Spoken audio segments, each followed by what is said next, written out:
अर्थात पहिली महत्त्वाची राजकीय बातमी। शरद पवारांच्या राष्ट्रवादीकडून काँग्रेसला विलिनीकरणाचा प्रस्ताव, सूत्रांची माहिती। काँग्रेसमध्ये विलीन होण्यासाठी राष्ट्रवादीच्या काँग्रेसला हा प्रस्ताव असल्याचं सूत्रांमार्फत कळतंय। तर पवारांच्या राष्ट्रवादीचे प्रदेशाध्यक्ष शशिकांत शिंदेंसह सुप्रिया सुळेंनी विलिनीकरणाच्या चर्चा मात्र फेटाळलेल्या आहेत। विलिनीकरणासाठी पवारांच्या राष्ट्रवादीचा काँग्रेसला प्रस्ताव असल्याची सूत्रांची माहिती आहे।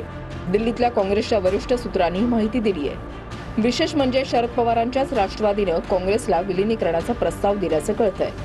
शरद पवारांच्या राष्ट्रवादीचे नेतेही काँग्रेसमध्ये विलीन होण्यासाठी इच्छुक असल्याची सूत्रांची माहिती आहे। काही दिवसांपूर्वी शरद पवारांच्या राष्ट्रवादीच्या बड्या नेत्याने महाराष्ट्रातल्या काँग्रेसच्या बड्या नेत्याबरोबर विलिनीकरणासंदर्भात चर्चा झाल्याचं कळतंय।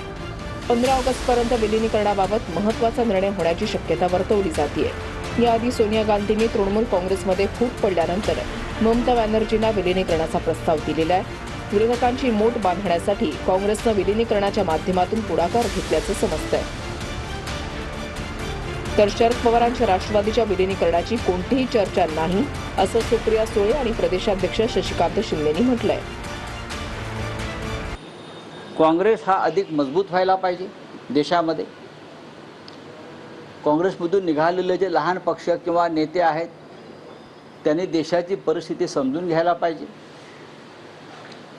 आणि त्यानुसार एक मजबूत अशी काँग्रेस, अखंड काँग्रेस एक प्रबळ पर्याय म्हणून देशामध्ये उभी राहिला। पवार साहेबांनी या संदर्भात पुढाकार घेतला पाहिजे। माननीय शरद पवारांनी ही जी विचारधारा किंवा भूमिका बनते एकत्र येण्याची, त्या संदर्भात जर त्यांनी नेतृत्व केलं, पुढाकार घेतला तर हा विचार खूप पुढे जाईल। राऊत साहेबांचं मत ते रोज अतिशय परखडपणे आणि देशाच्या हितासाठी मांडत असतात आणि अर्थातच एका सशक्त लोकशाहीमध्ये प्रत्येकाला आपलं मत मांडण्याचा अधिकार आहे। आणि संजय राऊत साहेब माझ्यासाठी एक मोठे भाऊ आहेत, त्याच्यामुळे त्यांनी जे काही सूचना दिल्या आहेत त्याची नोंद आम्ही प्रत्येक जे सूचना करतात त्याची आम्ही नोंद घेतो। अजितदादांच्या निधनानंतर दोन्ही राष्ट्रवादी एकत्र येण्याच्या विषयाला पूर्णविराम देण्यात आलेला आहे। दोन्ही राष्ट्रवादींचं विलिनीकरण शक्य नसल्यानं आणि भविष्यातील राजकीय समीकरणं लक्षात घेऊन पवारांच्याच राष्ट्रवादीनं काँग्रेसला विलिनीकरणाचा प्रस्ताव दिला असावा, अशी राजकीय वर्तुळात चर्चा आहे।